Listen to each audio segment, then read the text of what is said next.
Bonsoir à toutes et à tous. On se retrouve sur Limodes, comme chaque jeudi, avec le Rav Yossef Ben Shushan. On espère que vous allez tous bien. Refouach Lema pour ceux qui sont malades. Et on va parler de la prière et la force des larmes dans la prière, dans le texte du Rav Kook, le Chavod Rav Ben Shushan. Bonsoir. Donc, on termine le troisième paragraphe de cette introduction, qui était Torah Vetfila, par la Piska Zain. Amar Rabbi Elazar, Meyom Shenechav Bet Hamikdash, Nin'alu Sha'arei Tefila. V'af al pi shesha'arei Tefila Nin'alu, Sha'arei Dima Lo Nin'alu. Ce qui veut dire, Rabbi Elazar nous enseigne que depuis qu'il a été détruit le Bet Hamikdash, ont été fermées les portes de la prière. Donc, a priori, à quoi bon prier? Aucune chance, tout est fermé. Bien que les portails de la prière eussent été fermés, les portes des larmes, elles, n'ont jamais été fermées. Ça veut dire que lorsqu'on sanglote, nos larmes montent au ciel et nos prières sont exaucées. Évidemment, il ne s'agit pas de sangloter de manière artificielle en se mettant des oignons dans les yeux. On va voir de quoi s'agit-il. Mais non, même quand on n'est pas là, quand il est marqué que Sha'arei Tefila Nin'alu, ça ne veut pas dire que nos prières ne valent rien. Ça veut dire que pour mieux réussir, pour être plus sûr que la prière soit exaucée, il faut prier en minyan. Parce que lorsque tu pries en minyan, les cieux sont en bas, pas besoin de monter en haut.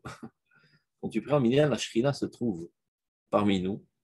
Alors que lorsque tu pries tout seul, ta prière doit monter au ciel toute seule, et là-bas, les portails sont fermés. Mais quand la Shrina se trouve parmi nous, pas besoin de portail, ta prière sera exaucée. Donc, efforcez-vous toujours de prier en minyan, quoi qu'il arrive. Évidemment, ceci est pour les hommes. Les femmes, ils ont toujours une clé spéciale pour ouvrir toutes les portes. On y va. Alors là, il va expliquer. Im shlemuto asichlit shel adam lo yeshalem im lo teluvela shlemut kocha medame. Ça veut dire, quand bien même l'homme aurait une perfection intellectuelle, on ne pourrait véritablement le définir comme quelqu'un de parfait s'il ne s'accompagne pas à cette brillance intellectuelle aussi sa force du médamé, que je n'ai pas tellement envie de traduire par imagination, mais pour l'instant, je n'ai pas le choix, c'est le mot qu'on connaît en français, imagination. Ça veut dire intellectualisme sans imagination, tu n'es pas encore un homme parfait. Donc, ultérieurement, nous devrons nous attarder sur la traduction de ce mot médamé, et on va voir finalement que imagination est une très mauvaise traduction. C'est ce qu'on garde pour l'instant. Shiyu tsiurav vekochotav adim yonim miusadim al omek ayosher. Afin que ses perceptions et ses forces imaginaires soient fondées sur la droiture.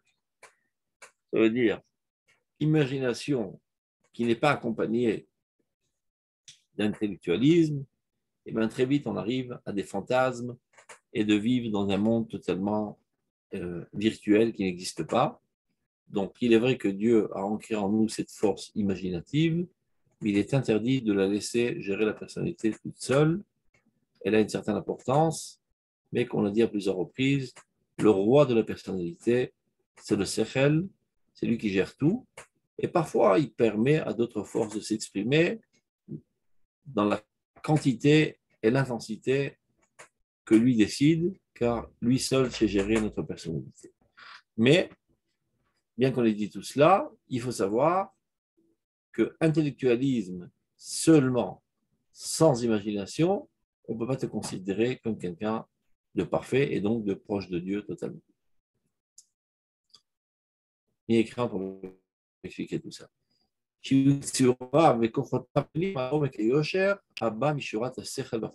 comment arriver à garder le bon sens bien qu'on est influencé par l'imagination, bien que notre imagination est active dans notre personnalité, eh ben, il faut avoir recours à l'intelligence.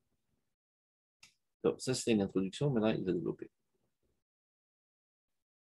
Bet Amikdash, Nikra Noyo Shel Olam, ou Bet Atefila Lechol Amim. Le Bet Amikdash est appelé la beauté du monde et aussi la maison de prière pour toutes les nations.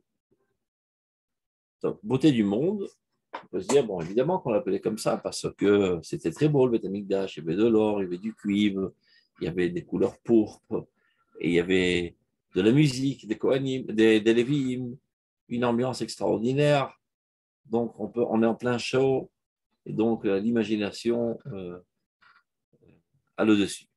Donc, on peut comprendre, a priori, pourquoi ça s'appelle Noyo Shel Olam, l'endroit le plus beau du monde, à tel point que dit Razal, celui qui n'a pas vu le Beth Amikdash n'a jamais vu un bâtiment beau de sa vie.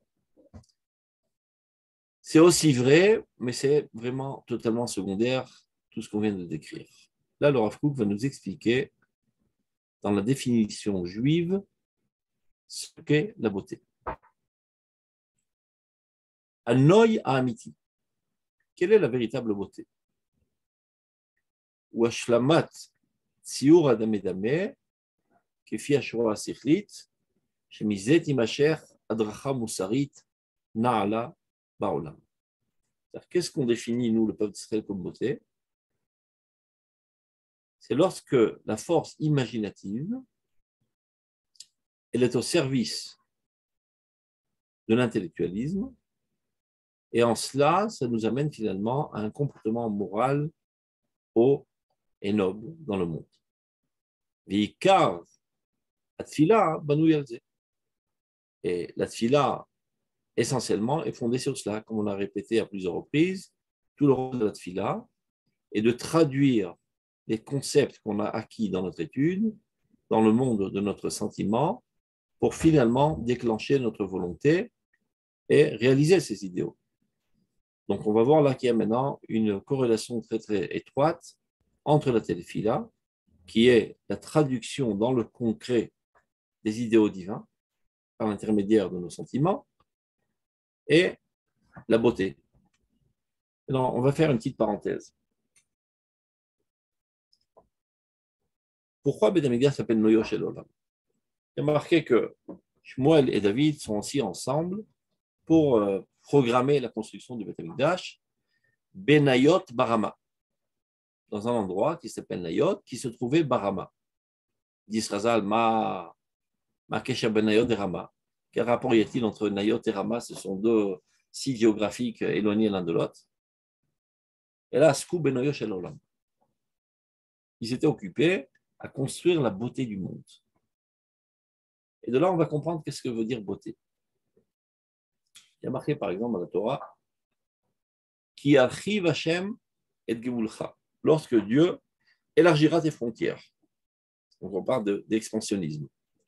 Comment Onkelos traduit? Ki yaft Hashem et Tehumer. C'est-à-dire, si on voudrait traduire mot à mot, lorsque Dieu embellira tes frontières, tes zones dans lesquelles tu habites. Donc, c'est intéressant de voir que la traduction de élargir, se propager, expansionnisme, yaft, yoft, beauté. Qu'est-ce qui peut se propager de manière infinie? Supposons que quelqu'un mange et mange et mange et mange, bon, il va grandir, il va s'élargir, il va arriver à 2 mètres de diamètre peut-être, mais pas plus. Quelle est la dimension dans l'aube qui, elle, peut s'élargir et se propager de manière infinie? Évidemment, c'est la dimension intérieure du divin qui est en lui, c'est son âme. Lorsque son âme est tellement forte qu'elle sort de ses limites et elle se propage tellement qu'elle conquiert les autres, elle les attire vers elle par sa beauté morale, c'est ce qu'on appelle chez nous la beauté. Par exemple, vous savez que toutes les filles ont été éduquées depuis la classe de maternelle d'être aussi belles que la reine Esther. Pourtant, de manière assez surprenante, Chachamim nous raconte qu'Esther avait un visage verdâtre. Verdâtre, on ne peut pas dire que c'est le top du point de vue de l'esthétique, selon les critères de base, disons, de l'esthétique européenne et américaine. Alors, comment se fait-il qu'on a toujours dit que Esther était belle?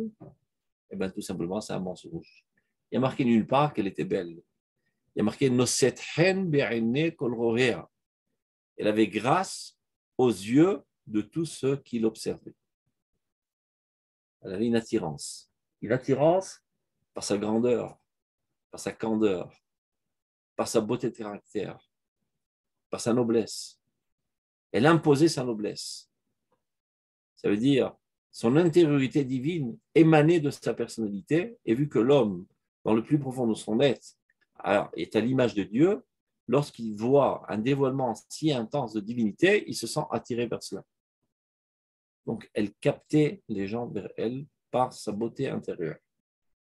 Comme il y a des gens qui viennent, par exemple, qui n'appartiennent pas au peuple d'Israël, qui viennent au Kotel et ils restent figés devant le Kotel. Ils se sentent une force attractive qui les amène dans le Kotel. Mais qui s'y voient juste des pierres antiques, une archéologie pas tellement réussie, ils ressentent que la divinité émane de cet endroit et ils en sont attirés. Et vu que le Beth Amikdash, et on peut dire le volcan duquel est propulsée la lave de la divinité dans tout l'univers, donc le Beth Amikdash s'appelle Noyo Shel Olam, la beauté du monde. C'est la beauté, ça veut dire que l'intériorité sort de ses limites et se propage dans tout l'univers. Et bien ça, on a compris maintenant, c'est la définition de la beauté dans le peuple d'Israël. Et non pas selon la longueur du nez et des oreilles et toutes sortes d'autres membres dans le corps. Ceci n'a aucun rapport avec la beauté. La beauté, c'est quelque chose d'intérieur. Quand la kedusha de ta personnalité est tellement forte qu'elle traverse tout le corps étanche et elle arrive à rayonner, alors la beauté divine qui est en toi capte les regards de tout le monde et on peut dire que tu es quelqu'un de beau. Et Achashverosh était sensible à ça. Ah, eh bien voilà. Achashverosh, Dafka Achashverosh. Évidemment. Racha Azé, il était sensible. Eh bien, tu vois bien que même le pire des rachats est attiré par une très grande kedusha. Une petite kedusha, ça ne lui parle pas tellement. Mais une kedusha extraordinaire, même le pire des personnalités la plus étanche se prosterne devant cette grandeur. Juste pour la petite anecdote, pour rigoler un coup, je vais vous raconter une histoire vraie qui a eu lieu il n'y a pas longtemps. Il y a quelqu'un qui voulait se marier et chaque fois qu'il faisait des rencontres, ce qu'on appelle des shidduchim avec des filles, elles s'en évadaient de lui comme de la peste. Parce qu'il avait vraiment un sale visage. Il était vraiment insupportable à voir. Alors la fille, elle arrivait, 2 secondes après, prenait ses jambes, elle courait, elle s'évadait de lui. Parce qu'il avait une balafre monstrueuse sur son visage. Il ne savait pas quoi faire. Il est sorti, je ne sais pas, des dizaines et des centaines de shidduchim, il n'arrive pas à se marier. Donc, désespéré, il va chez le Rav Kanievski. C'est le Gdol Israël aujourd'hui qui habite à Bnei Brak. Il lui raconte son malheur. Le Rav Kanievski lui dit: et est-ce que tu as raconté aux filles d'où provient cette mocheté monstrueuse? Il a dit non. Pourquoi? Je ne peux pas raconter. C'est un secret intime. Je te conseille de raconter. Non, je ne peux pas. C'est trop intime, c'est trop secret, je garde ça pour moi. Je t'ordonne de raconter. Vous savez, chez les Haredim, on ne pose pas de questions. Le grand chef a dit, on exécute. Tov, donc, il va à la rencontre d'une nouvelle jeune fille et le voit arriver. Elle commence à se sauver de suite. Elle lui dit: attends 2 minutes. Non, il n'y a pas à attendre, je me suis trompé d'adresse, c'était pas moi, je m'en vais. C'est le Rav Kanievski. Ah, Rav Kanievski, elle était haridite aussi, à ses ordres. Il lui dit: je sais pourquoi tu te sauves, à cause de mon visage. Et tu sais pourquoi je suis comme ça? Non, mais ça m'est égal, de toute façon, je dois partir, j'ai un rendez-vous urgent. Il dit: écoute, il y a 8 ans de ça, j'étais en promenade dans la nature et je vois au loin un Arabe qui court après une jeune fille dans l'intention de la violer. Alors je vais à son secours et je combats avec cet Arabe pour sauver la fille. Et cet Arabe sort de sa poche un poignard et me balafre le visage dans tous les sens. J'ai été à l'hôpital, j'ai fait toutes sortes d'opérations esthétiques, ça n'a servi à rien. Elle écoute ça, elle tremble, elle sue et lui dit « Cette fille, c'est moi. » Tu sais, tout compte fait, t'es pas tellement moche. T'es mignon comme gosse. Elle en est tombée amoureuse. Et comme dans toutes les histoires romantiques, ils se marièrent et eurent beaucoup d'enfants. Donc des fois, les apparences extérieures sont trompeuses, et lorsqu'on voit la grandeur morale de la personnalité, ceci se minimise et perd de toute son importance. Comme je dis toujours à un petit enfant, quelle est la femme la plus belle du monde? Ma maman. Quand tu l'observes, ce n'est pas exactement Miss Monde. C'est la plus belle femme, c'est la plus femme du monde. Il ne fait même pas attention aux apparences extérieures, tellement il se sent lié à tout l'amour et l'affection qu'il lui a donné. Il est lié. Et bien, il faut savoir que le mariage est fondé sur ça. Il y a des gens qui cherchent des femmes avec une beauté du diable, et après quelques jours, ou quelques mois, ou quelques semaines, la beauté s'en va, il ne reste plus que le diable. Alors, de manière générale, quand tu te maries avec une fille, bon, si ça marche, Bezrat Hashem, après quelques mois, elle rentre enceinte, donc ce n'est pas exactement le mannequin que tu avais cherché au début. Elle risque d'avoir des varices, et donc les veines vont lui sortir des pieds, donc elle n'est plus aussi belle qu'avant, et elle a grossi, etc. etc. Et qu'arrive-t-il si Chaz Shalom il fait un accident de voiture, alors tu la jettes à la poubelle, tu prends une autre?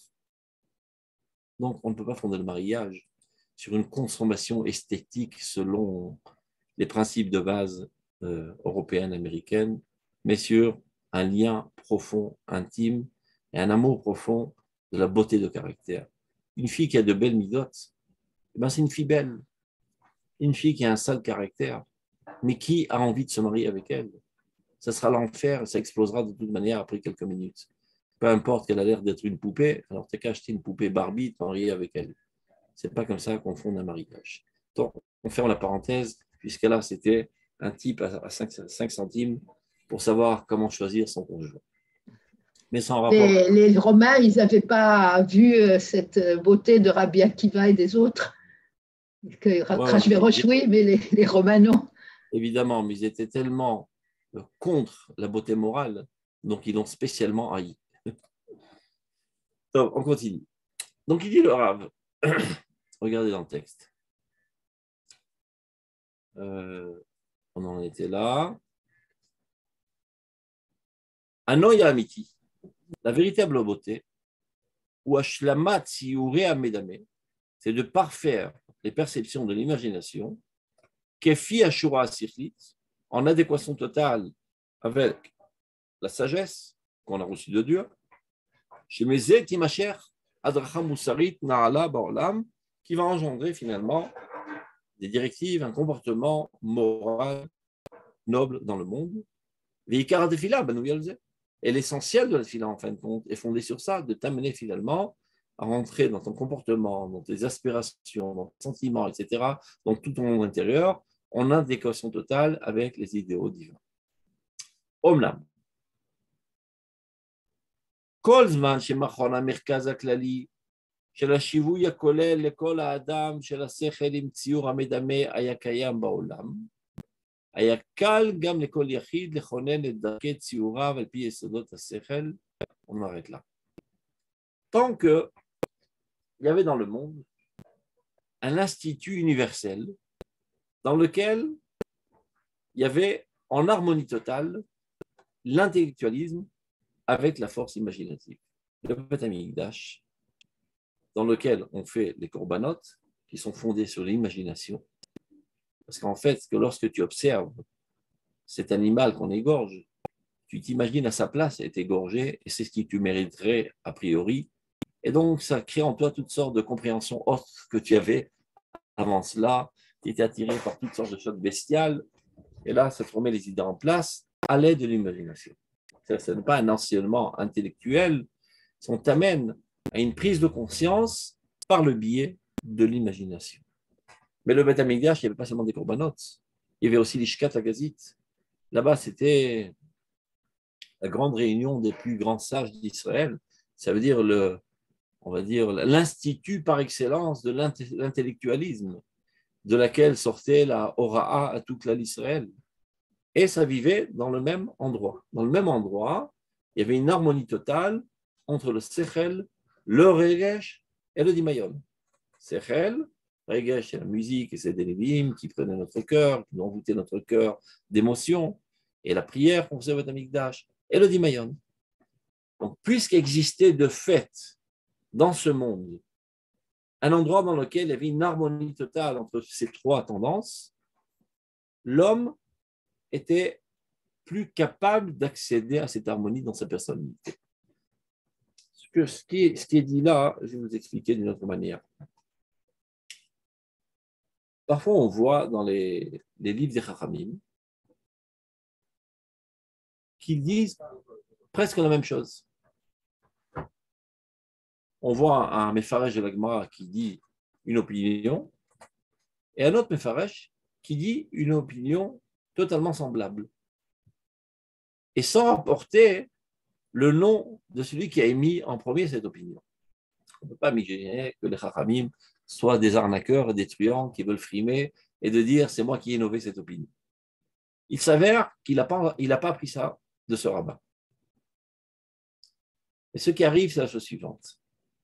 Lorsqu'un très grand ami de Chacham arrive à faire atterrir dans ce monde une compréhension de l'idéal divin à travers la Torah, et que lui l'a compris, et bien, à partir de maintenant, ça se trouve dans des ondes qui sont plus perceptibles par des antennes plus petites, comme ce petit appareil de téléphone là, qui n'est pas capable de capter les ondes directement des autres téléphones qui émettent. Il capte les grandes ondes qui viennent des antennes. Il y a une grande antenne qui capte les ondes et qui les réémet dans des capteurs inférieurs. Et même de même, il y a un très grand ami Chacham qui lui a capté un message divin grandiose en s'efforçant, en étudiant la Torah, il a compris. Une fois qu'il a compris, il a fait descendre ça dans ce monde et ça devient maintenant accessible à des gens plus petits. Et bien, à plus forte raison, lorsque de fait, il y a dans ce monde-ci le Beth Amikdash, dans lequel on retrouve une harmonie totale entre l'intellectualisme le plus poussé de l'Anché Lishkat Agazit, l'Anché Sanhedrin Akedola, et les Korbanot, et les Shirat Alevim. Une fois que ça existe de fait dans le concret géographique sur le globe terrestre, ben les humains, en l'occurrence les Juifs, peuvent aussi construire dans leur personnalité propre une harmonie entre ces forces. Mais depuis que le Beth Amikdash a été détruit, ce n'est plus réalisable. Et il y a une dichotomie dans notre personnalité. Parfois, on est en intellectualisme, parfois, on est en extase émotionnelle, parfois, on est sous l'emprise de l'imagination. On a du mal à gérer tout ça ensemble en même temps. D'ailleurs, la plupart des gens ne sont pas capables de faire ça. Lorsqu'ils étudient la Torah, ce n'est qu'une approche intellectuelle sec et dure et analytique. Lorsqu'ils prient, alors ils épanchent leur cœur. Et lorsqu'ils sont sous l'influence de Ruach HaKodesh, alors là, ils reçoivent des messages. Évidemment, les très grands géants d'Israël, ils sont capables de faire ça, mais la plupart du commun des mortels, des étudiants, ne sont pas capables de le faire.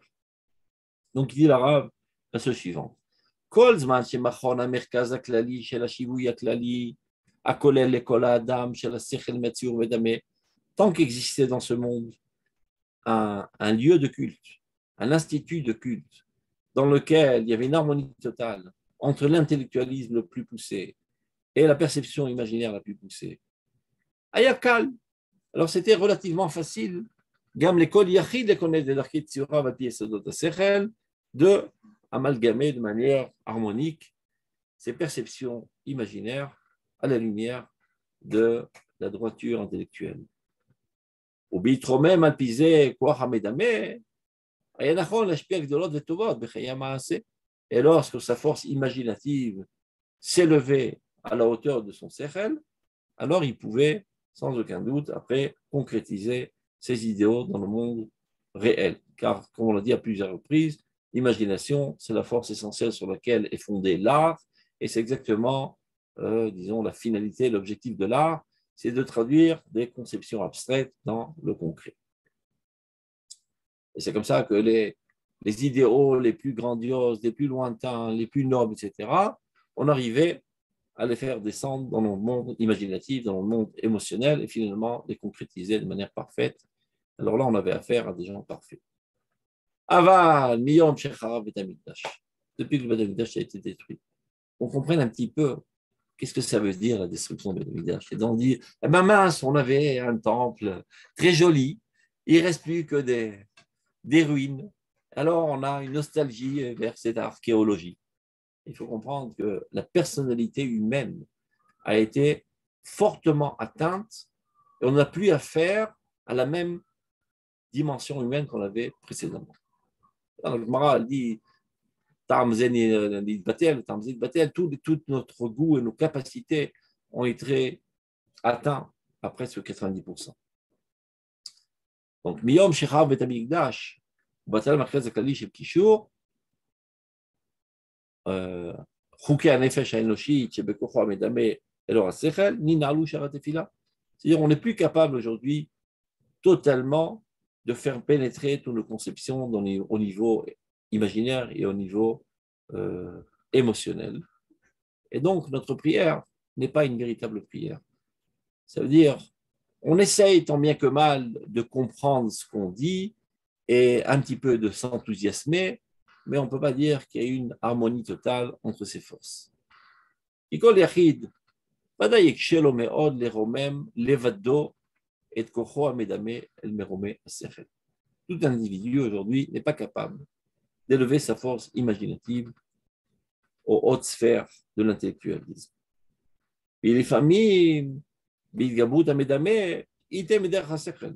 Et s'il appuie trop sur l'accélérateur de la force imaginative, ben il peut finalement dérailler totalement, comme c'est le cas dans la quasi-totalité de l'humanité aujourd'hui, qui décide des décisions les plus cruciales, non pas à la lumière de l'intellect, mais à la lumière de l'imagination.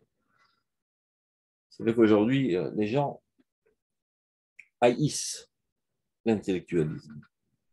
Ce qui les intéresse, est-ce que c'est beau? Quand il va choisir une voiture, il voit le design. Si c'est agréable, si c'est attirant, si c'est beau. Mais il n'analyse pas la relation, par exemple, de combien d'essence au kilométrage. Ça, c'est futile. L'essentiel, est-ce que c'est beau? Et de même, quand il s'en vient à se marier, est-ce qu'elle est belle? Peut-être qu'elle peut être une poupée, l'observer toute la journée. Est-ce que c'est un être moral? Est-ce que c'est un être idéal? Est-ce que c'est un être qui est capable de gérer une maison? Est-ce que quelqu'un qui est capable d'éduquer les enfants à la croyance et à la crainte de Dieu? C'est ça ce qu'il faut voir. Quand tu choisis aussi quel est le Premier ministre le plus adéquat à gérer la nation, ben celui-là, il a une belle tête. Comme par hasard, il est acteur de cinéma. Donc, on va le prendre. Et d'ailleurs, les politiciens qui ne sont pas des nouilles, parce qu'ils ont des conseilleurs,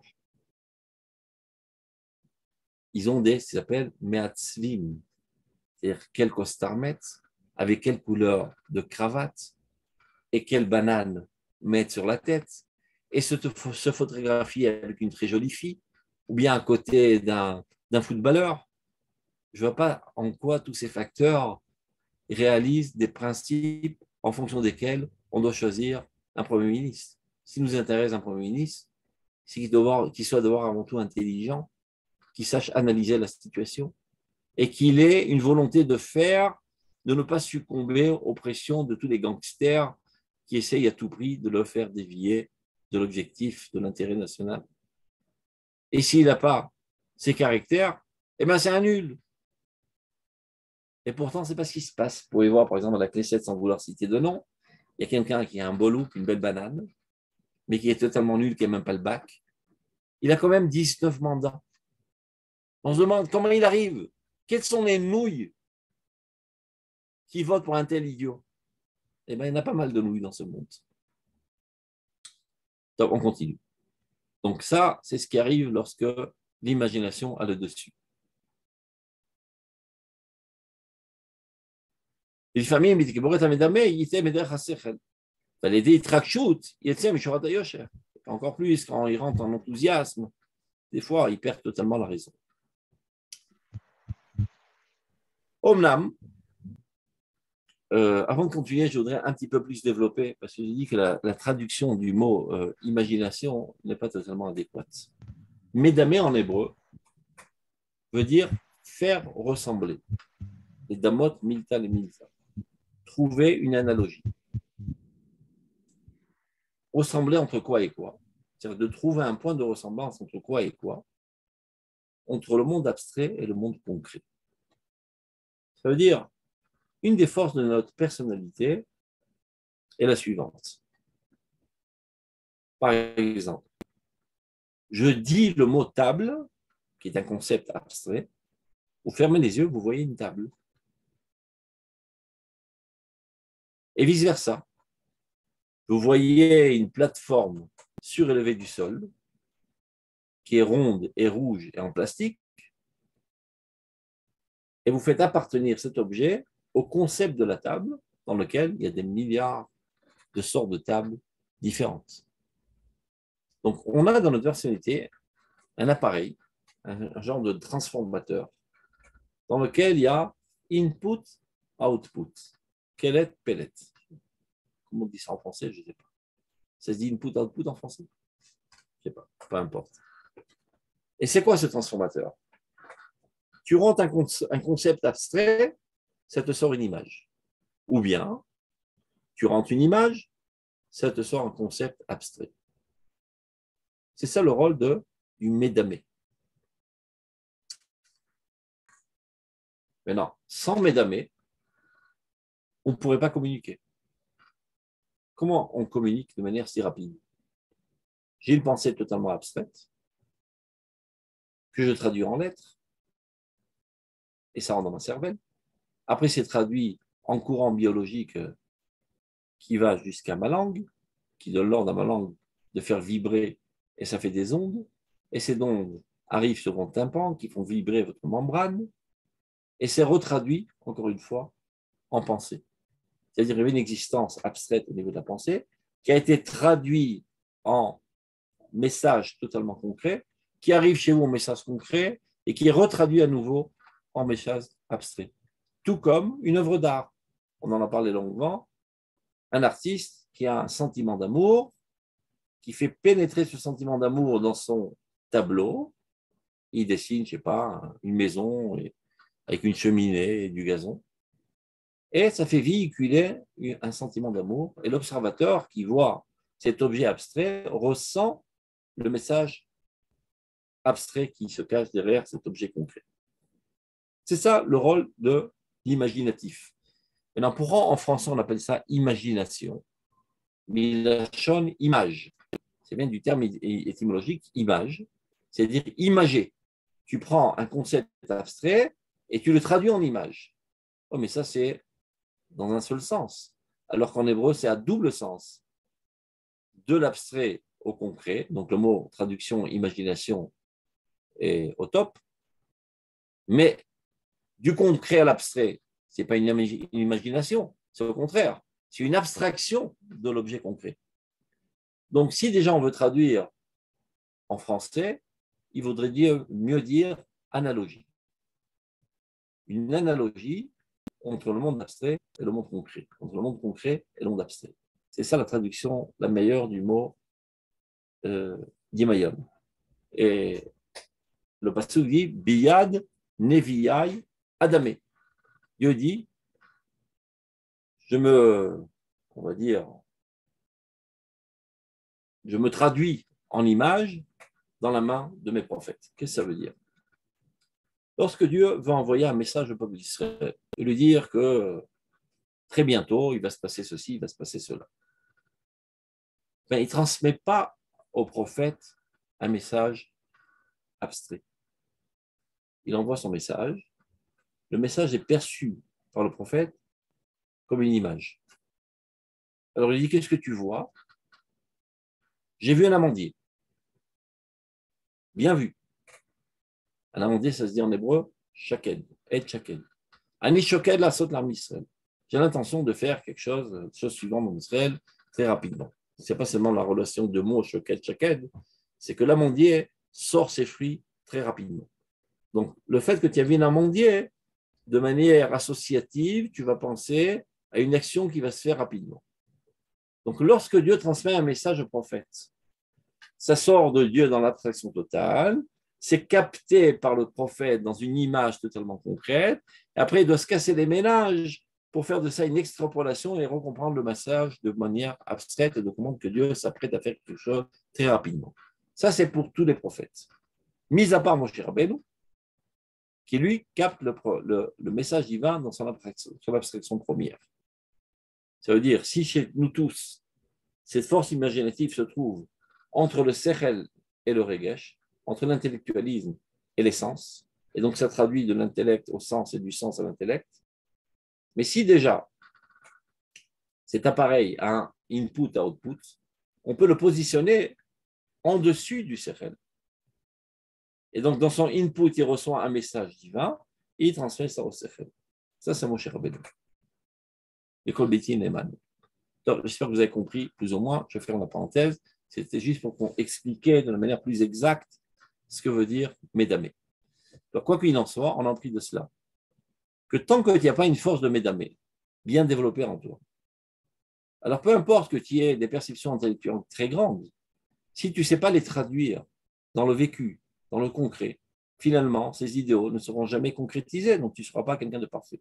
Maintenant, pour pouvoir le faire, il faut qu'il y ait une harmonie parfaite entre le Sechel et le Médamé. Et le Médamé est assez en proximité du Regesh, qui est la Tfila. Et tant qu'il n'y a pas de, on va dire, d'harmonie parfaite, alors on ne peut pas dire véritablement que tu es capable de prier et finalement de déclencher ta volonté. Lorsque le Beth Amikdash était Kayam, existait, ceci existait de manière intense et parfaite. Donc chacun de nous était capable de s'élever à ce niveau. Depuis que le Beth Amikdash a été détruit, il est très très compliqué, très difficile de s'élever à ce niveau. Donc, apparemment, nos prières ne sont pas véritablement des prières. Donc, maintenant, comme on dit toujours en français, à toute règle, il y a une exception qui confirme la règle.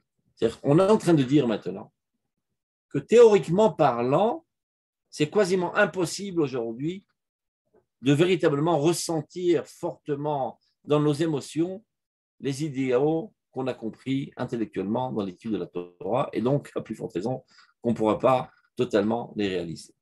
Donc, ça, c'est la théorie. Mais il peut arriver,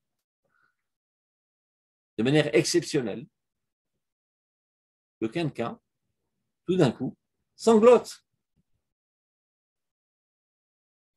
S'il sanglote, tu vois bien qu'il est ému. C'est vrai que théoriquement, ce n'est pas faisable, mais chez lui, cette personne-là, maintenant, elle sort de l'ordinaire et en pensant, par exemple, à la réunion des exilés, ça l'amène à larmoyer.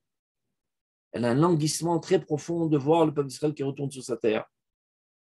Elle a une émotion très très forte de voir Jérusalem se reconstruire. Comment c'est arrivé? On n'en sait rien, mais c'est arrivé. Donc si c'est arrivé, ça a marché. Je ne sais pas comment il est arrivé à le faire, mais de fait, ça marche. Tu vois bien chez cet homme. Normalement, on dit que théoriquement parlant, ce n'est pas faisable, mais voilà, ce bonhomme, il est devant nous, mais non. Il éclate en sanglots quand il dit Baruch Hashem et Kabel Sitram Israël. Lui, il a réussi. Son intellectualisme a déclenché son imagination, qui a déclenché son sentiment. Il en arrivait à larmoyer. Car le fait de larmoyer, c'est un effet physiologique qui exprime un enthousiasme, une émotion. Donc évidemment, c'est pour ça que j'ai dit, il ne s'agit pas de faire comme un certain chef de parti politique, de mettre des oignons sous les yeux pour faire soi-disant d'être ému du fait que son rabbin soit mort. On parle d'une véritable émotion authentique. Alors, regardez. Omlam kolze, urak she'adam baletzer, tziureato, vekocha medame, bemidat bechirato. Tout ce qu'on vient de dire. C'est quand tu as un homme qui, de manière volontaire, avec un choix, essaye de s'amener à cette situation. Et on lui dit par avance, pas grande chance. Il faut qu'il ait en lui une force de gérance très très forte qui sait amalgamer les forces et les construire en harmonie. Qui malheureusement, nous avons été appauvris et depuis que notre Beth Amikdash a été détruit, c'est presque inaccessible. Beth Achayim, le Beth Amikdash, la maison de toute vie, au Mitzad Akwach Hamedame, Shuatzir Sha'alav Yasobu Chaye Adam, Betchukotehem et Netiotehem. C'est là-bas que toutes les tendances de l'homme avec leurs désirs les plus hauts venaient en expression. À tel point qu'il y avait même, on raconte dans la Gemara, un juif qui est venu au Beth Amikdash, comme tous les autres juifs. Il est venu pèleriner. Non, mais qu'est-ce qu'il voit là-bas? Il voit des tzadikim qui dansent, amoureux fou de Dieu, les Shimchat Bet HaShoeva, qui dansent et qui jonglent avec des flambeaux. On ne sait pas qu'il a été enthousiasmé de la rapidité sportive de ses rabbins. Il a été enthousiasmé de l'amour fulgurant qu'il y avait dans ses rabbins envers Dieu. Il en a été électrifié à tel point que lui-même est arrivé au niveau de la prophétie. Yona ben Amitai. L'Haftara de Yom Kippour. Il n'est pas arrivé à Michal, la femme de David. Hein? Non. Ben, tu vois, quand elle est arrivée faire le fou en dansant. Donc, elle avait un sale regard. Et d'ailleurs, elle a été punie par Dieu, elle n'a pas eu d'enfant. C'est vrai. Parce qu'elle, elle voyait les choses extérieures plus. Ta manche est élevée, ça va nous gâcher l'image de marque de la famille, etc. C'est ça ce que tu vois, tu es disqualifié. Donc parfois, lorsque tu vois, ça arrive à chacun de nous d'ailleurs, tu vois un acte de bravoure, de moralité, tu en sanglotes. Pourquoi tu en sanglotes? Parce que ça se trouve en toi en fait. Toi, tu n'as pas réussi à l'exprimer. Tu as aussi, toi aussi, une tendance de générosité en toi, mais à cause de toutes sortes de cupidités, de comptes et de calculs, tu as tendance à étouffer cette force. Et lorsque tu vois quelqu'un qui fait un acte de bravoure, de générosité, de manière totalement authentique, pas pour la frime, tu envies cette situation. Tu te languis de cette situation qui se trouve en toi. Et tu sais que c'est la vérité. C'est la noblesse d'âme. Et tu en arrives à une émotion tellement forte que tu en pleures. Et bien de même, lorsque tu rencontres un grand sadique qui est dans une situation dans laquelle il éprouve un amour fulgurant de Dieu, et ceci se voit sur son visage. Lorsqu'il danse avec la Torah, lorsqu'il enseigne la Torah, il jubile de joie de faire grandir ses élèves. Rien que de voir ça, tu fonds d'émotion et ça te fait sangloter et ça t'amène à toi-même vouloir t'élever à ce niveau. D'où l'importance de Shimush Talmidei Chachamim. Kol mi shelamad, velo shimesh Talmidei Chachamim arezeh am haaretz. Celui qui a étudié tout seul dans des livres, mais n'a pas côtoyé des Talmidei Chachamim, est un ignare. C'est quelqu'un qui a accumulé beaucoup de connaissances de manière intellectuelle, mais il n'a pas vu de manière expérimentale c'est quoi une Torah vécue. C'est-à-dire que tu peux lire pendant 20 000 ans la vertu de la modestie en étudiant tous les livres de morale.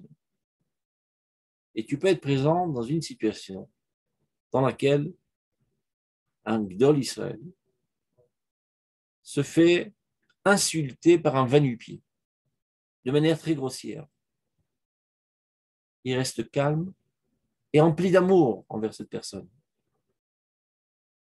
Là, tu en as imprégné très très fortement et tu comprends fortement à tous les niveaux de ta personnalité, pas seulement intellectuelle, au niveau de l'imagination, du sentiment, de la volonté, ce qu'est véritablement la Hanava. Donc, pour grandir en Torah, tu dois être électrifié par des gens de Torah. Pour arriver à la Nevoa, tu dois être en proximité de Nevi'im. Et ça, c'est la force imaginative. Ce n'est pas une explication et une démonstration intellectuelle.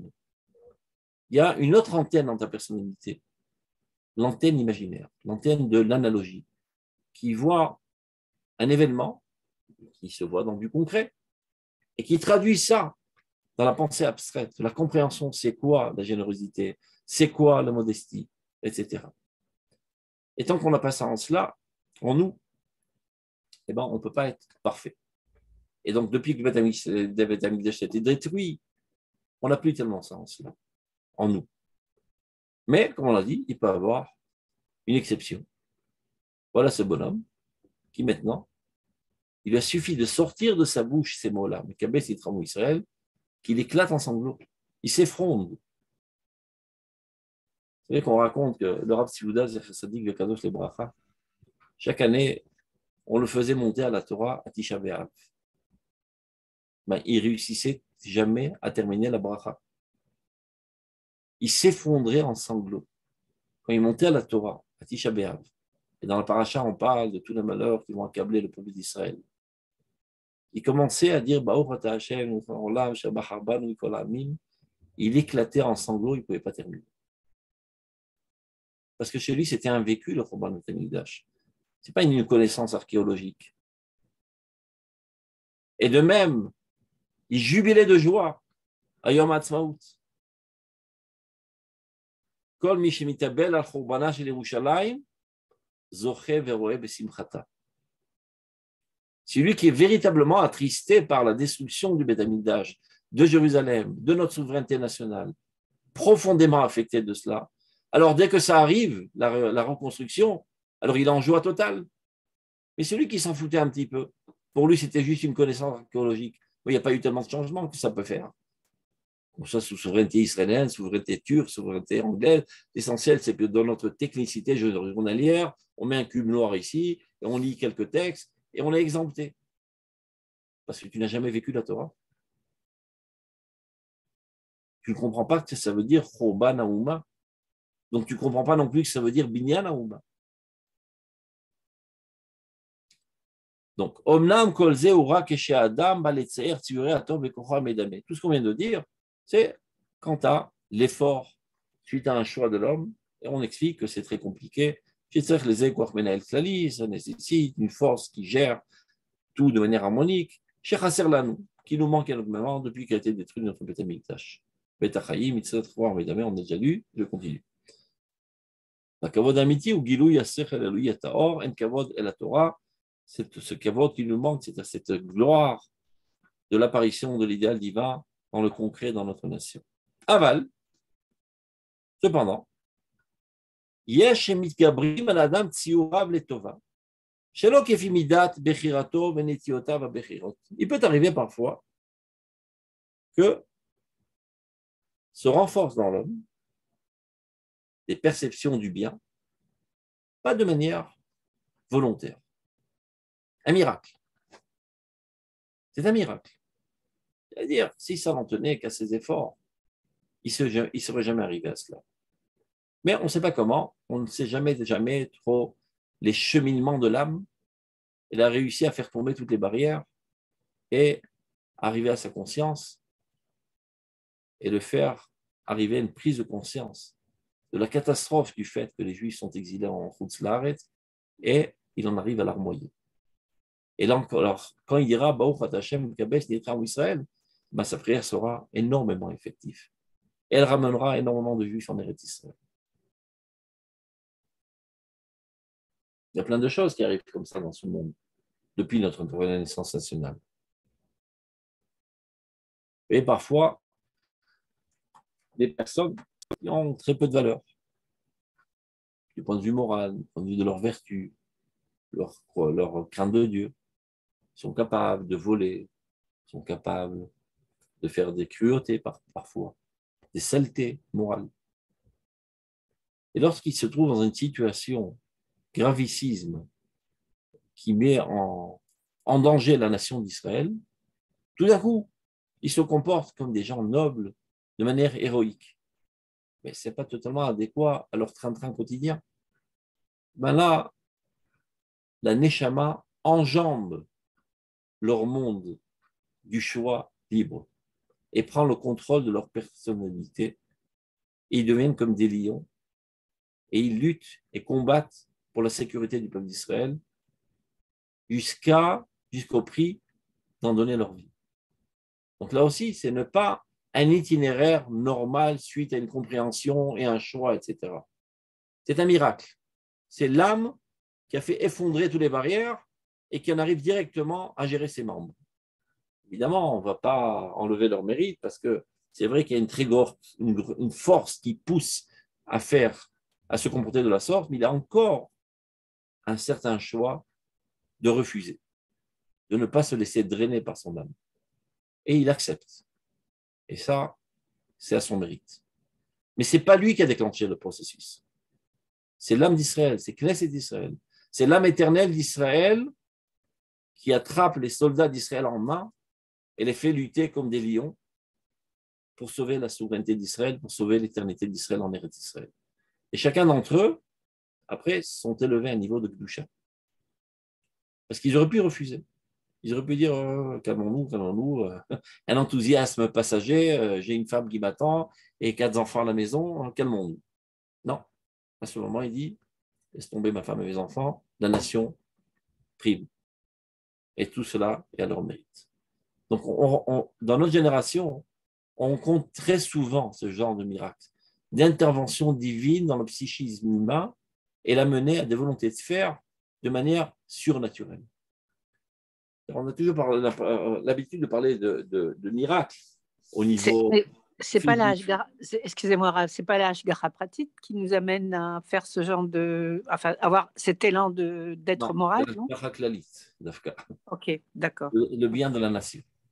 Que le Rambam nomme dans son livre Moreh Nevuchim, chapitre 2, paragraphe 45, Ruach HaKodesh. Il appelle ça la prophétie.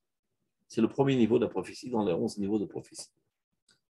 De vouloir instaurer la justice dans ce monde envers et contre toute chance réelle. C'est une intervention divine. J'étais en train de dire qu'on a l'habitude de miracles au niveau physique, au niveau chimique. On transforme de l'eau en sang, on transforme un bâton en serpent. Au niveau astronomique, on arrête le soleil et on ne le laisse pas se coucher. Mais il peut y avoir aussi un miracle au niveau psychologique. L'okatsra, yadosh l'akajfu, l'oshia, borav, mumeat, Dieu n'a pas de menottes, il peut rentrer dans tous les domaines de l'existence.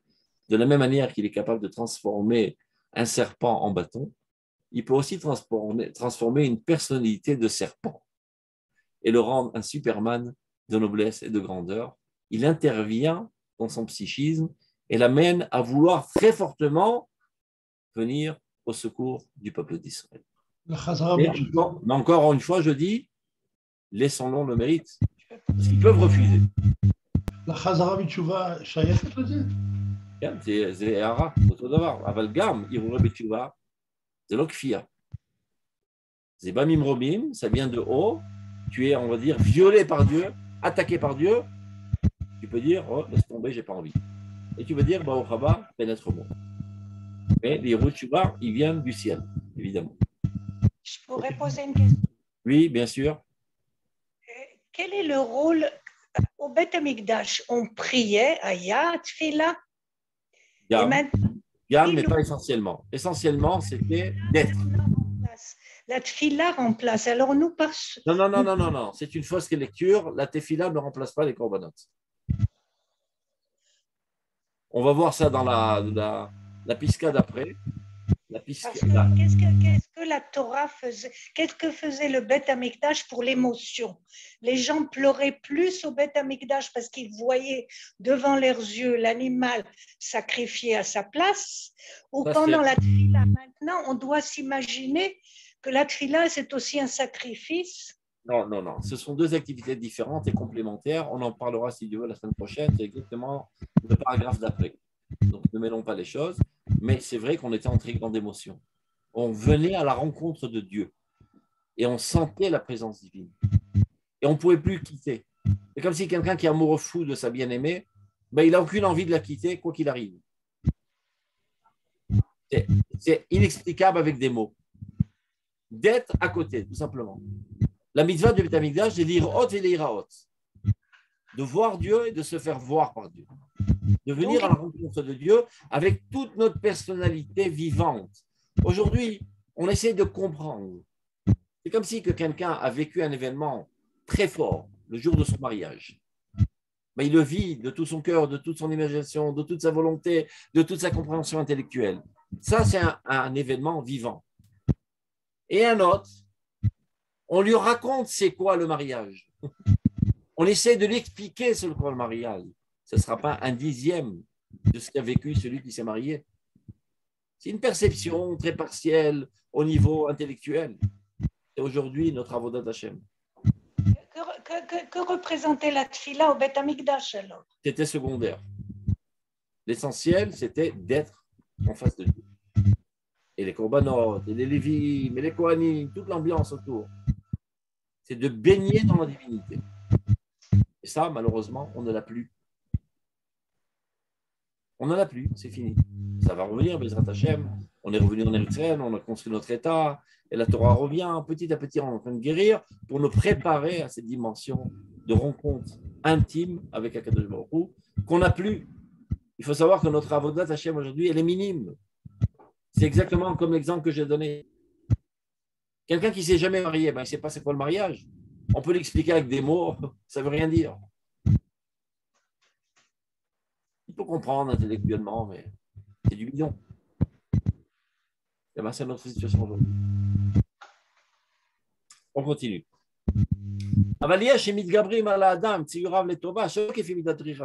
C'est-à-dire tout ce qu'on a dit, c'est de manière volontaire, avec un travail sur soi-même, mais il peut arriver une intervention divine qui fait que l'homme s'élève d'un coup et ça traverse tous les murailles et son âme arrive à mettre en extase son sentiment jusqu'à en pleurer. C'est-à-dire tout ce qu'il a appris du bien, il s'est amouraché du bien, etc. Tout d'un coup, il y a un volcan qui fait exploser toutes ses conceptions du bien, tous ses idéaux du bien, de manière ponctuelle, il en arrive à sangloter. Constamment, il essaie de gérer sa vie à la lumière des idéaux qu'il a appris, et de manière ponctuelle, il traîne la patte un petit peu là, un petit peu là. Et là, tout d'un coup, de manière miraculeuse, on ne sait pas ce qui arrive, il y a un lab qui explose toute sa personnalité, il en arrive à sangloter d'émotion.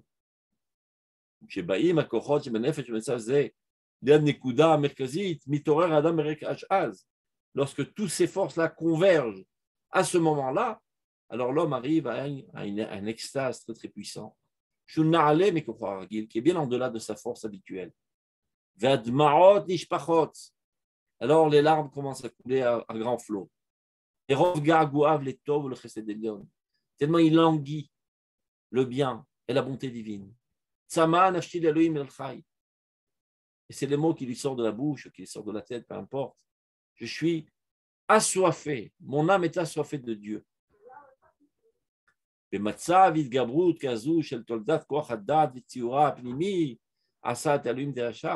Lorsque l'homme se trouve dans cette situation de renforcement, de bouillonnement de toutes ces forces de droiture, telles que l'homme, que Dieu l'a créé, cette force interne de droiture que Dieu a ancrée dans l'homme, qui de manière générale le dirige vers les bons chemins, alors là, aucun portail, aucune muraille ne peut arrêter une telle prière.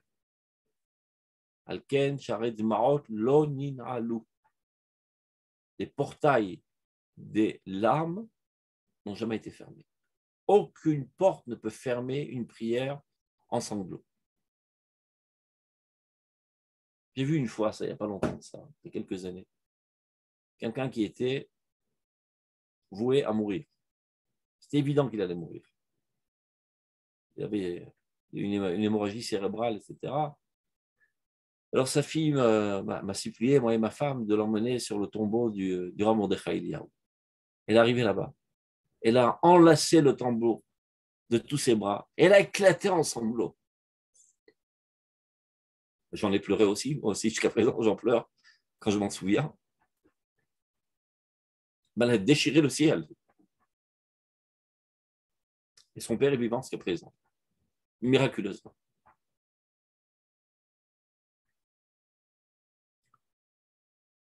Vim erech hashlama.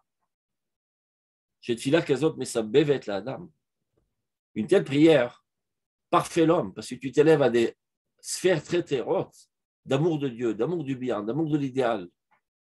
Il faut que tu es haut, évidemment. C'est ce qu'on a appris tout le temps. Tu es un réceptacle adéquat pour que le flux divin apparaisse en toi. Ingviut matzavo klali bedat virat Elohim, évidemment accompagné de sa situation constante, de la connaissance de Dieu, de la crainte de Dieu. Tidgale poulat afakat abakasha. Alors à ce moment-là, sa prière apparaîtra et sera exaucée. Kifimidata verka, à la mesure de sa valeur. Et comme le dit le Passouk, elle dit Ma'ati al techarash. Oh mon Dieu, face à ma larme, ne reste pas sourd. Tov, on arrête là, portez-vous bien, priez bien, kol touv. Shalom, shalom. Shalom, shalom.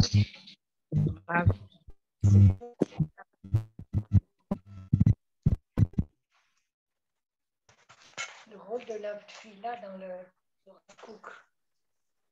On n'aurait jamais lu, mais il explique très bien.